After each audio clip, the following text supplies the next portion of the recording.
दोस्तों, मैं आपका दोस्त दीपक हाजिर हूं नई वीडियो के साथ। तो इस वीडियो में मैं आपसे बात करने वाला हूं Realme के अपडेट के बारे में। मैंने बताया था 2 दिन पहले, वीडियोस बना के बताया था कि Realme में Android 10 का अपडेट आ चुका है और कुछ फंक्शंस भी, कुछ फीचर्स भी मैंने वीडियोस में दिखाए थे कि इन फीचर्स को आपको अपडेट में, ये फीचर आपके अपडेट में मिलते हैं। उसके बाद अपडेट के बाद कई सारे मेरे पे कमेंट आए और कुछ प्रॉब्लम्स उनकी थी, कुछ क्वायरीज थी। सबसे पहला क्वेश्चन था ऐप लॉक का। उनका जो ऐप लॉक है वो काम नहीं कर रहा है, ऐप्स पे लॉक कैसे लगाया जाए उस बारे में वो पूछ रहे थे। तो मैं इस वीडियो में आपको बताने वाला हूं, फोन पे आपको दिखाऊंगा कि आप कैसे ऐप लॉक लगा सकते हैं। किसी भी ऐप में आपको अपना प्रोटेक्शन करना है तो वहां पे अपना फिंगरप्रिंट जो है उसका ऐप लगा सकते हैं, या जो पासवर्ड का है वो ऐप का जो है लॉक लगा सकते हैं। तो इससे आपका जो ऐप है बेसिकली वो एक प्राइवेट बन जाएगा और उस ऐप पे आप जब चाहें तब आप खोल सकते हैं। तो ये प्रॉब्लम मैं इस वीडियो में आपकी सॉल्व करने वाला हूँ। कई लोगों को दिक्कत हो रही थी, मैं कमेंट में देख रहा था कि उनका जो ऐप लॉक है वो काम नहीं कर रहा है, तो वो ऐप लॉक्स कैसे लगा सकते हैं। तो बहुत छोटा सा आपको करना था,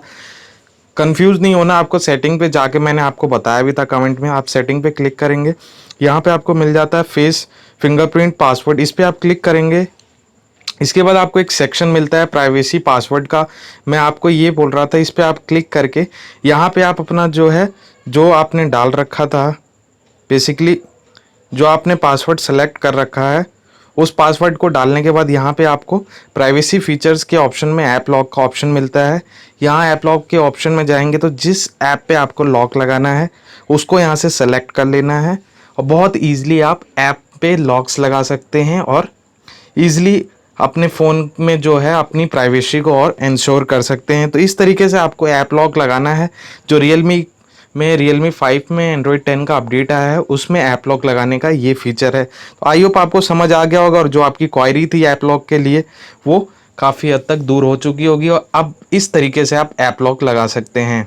दूसरा क्वेश्चन ये आ रहा था कि कुछ फ़ोन्स में हैंगिंग का प्रॉब्लम आ रहा था, उनके फ़ोन हैंग कर रहे थे, एंड्रॉयड जो है अपडेट होने के बाद हैंग कर रहे थे। तो कभी भी ऑप्टिमाइजेशन होता है किसी भी एंड्रॉयड का, तो जो फ़ोन है उसको स्मूथ फंक्शनिंग के लिए बनाया जाता है, हैंग के पर्पज से तो बिल्कुल नहीं बनाया जाता है। तो हैंगिंग के कुछ 2 रीज़न होते हैं। सबसे पहला तो आपके फ़ोन में स्टोरेज बहुत ज़्यादा भरी हुई है, आप जो है ऐप जो है उस फ़ोन के मुताबिक जो है ऐप इस्तेमाल नहीं कर रहे, आप हैवी ऐप इस्तेमाल कर रहे हैं, इससे जो है फ़ोन बेसिकली हैंग करता है। और दूसरा कारण है, जो फ़ोन है वो पूरी तरीके से अभी एंड्रॉयड 10 जो आया है वो ऑप्टिमाइज नहीं हुआ है। तो ये ऑप्टिमाइजेशन कुछ दिन में और भी हो जाएगा और जो आपका फ़ोन है वो स्मूथ फंक्शनिंग करने लगेगा। तो उसकी आप टेंशन ना ले।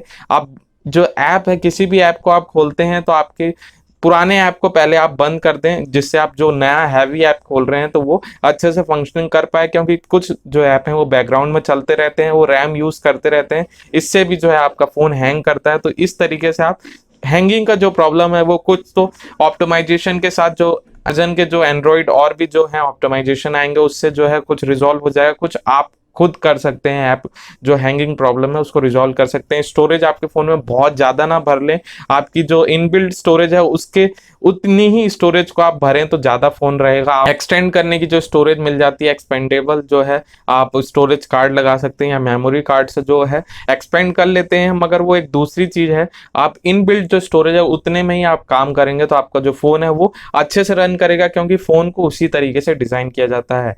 तीसरा क्वेश्चन था इसमें कि वो पूछ रहे थे डाउनग्रेड किया जा सकता है क्या, जो हैंग है उसके बाद उनका फ़ोन हैंग हो रहा था तो वो पूछ रहे थे कि एंड्रॉयड 10 से क्या मैं पिछले वर्जन में फिर से जा सकता हूँ, एंड्रॉयड 9 में फिर से मैं उसको डाउनग्रेड कर सकता हूँ। तो डाउनग्रेड करना फ़ोन में डायरेक्टली बिल्कुल पॉसिबल नहीं है। आपने एक बार एंड्रॉयड 10 में अपग्रेड कर लिया तो फिर वो 9 में या 8 में करना मुश्किल है, फ़ोन में आपको ये ऑप्शन नहीं मिलता।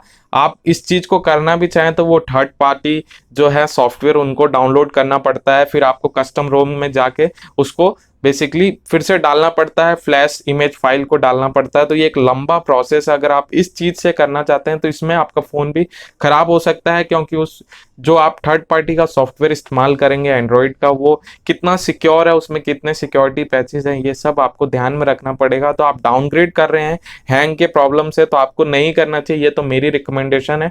और आप खुद भी सोच सकते हैं कि आपको डाउनग्रेड करना है तो आपको जो है प्रोसेस को फॉलो करना पड़ेगा, और इस प्रोसेस में आपको टाइम भी लगेगा, आपका फ़ोन ख़राब भी हो सकता है, अच्छे से फंक्शन ना करे, कुछ सिक्योरिटी इश्यूज आ जाएं। तो ये सब आपको ध्यान रखना है अगर आप डाउनग्रेड कर रहे हैं। आप एंड्रॉयड 10 में कर चुके हैं अपग्रेड, हैंग की वजह से डाउनग्रेड करना चाहें 9 में तो वो पहले के मुकाबले और भी खराब होने के चांसेस बन जाते हैं। हैंगिंग प्रॉब्लम धीरे धीरे रिजॉल्व जरूर हो जाएगी, इतना आप उम्मीद रखिए। ऑप्टिमाइज हो जाएगा, कुछ तो ऑप्टिमाइज हो जाएगा, कुछ फोन में जो है अलग अलग अपडेट आएंगे, कुछ सिक्योरिटी अपडेट, कुछ ऑप्टिमाइजेशन के अपडेट टाइम टू टाइम आएंगे, तो आपका फोन ऑप्टिमाइज होने के साथ हैंगिंग की प्रॉब्लम रिजॉल्व हो जाएगी। उसके साथ आप स्टोरेज का ध्यान रखें, आप बड़े बड़े ऐप का इस्तेमाल कर रहे हैं तो पिछले ऐप को बंद करें, तो नया ऐप खोलें, और स्टोरेज आप अपने फोन में ज्यादा ना भरें। तो ये है सॉल्यूशन। वीडियो अच्छी लगे तो वीडियो को लाइक, चैनल को सब्सक्राइब, बेल का आइकन जरूर दबाएगा, और मुझे इंस्टाग्राम पे आप फॉलो कर सकते हैं, वहां पे आप मेरे से डायरेक्ट मैसेज करके क्वेश्चंस के आंसर पूछ सकते हैं।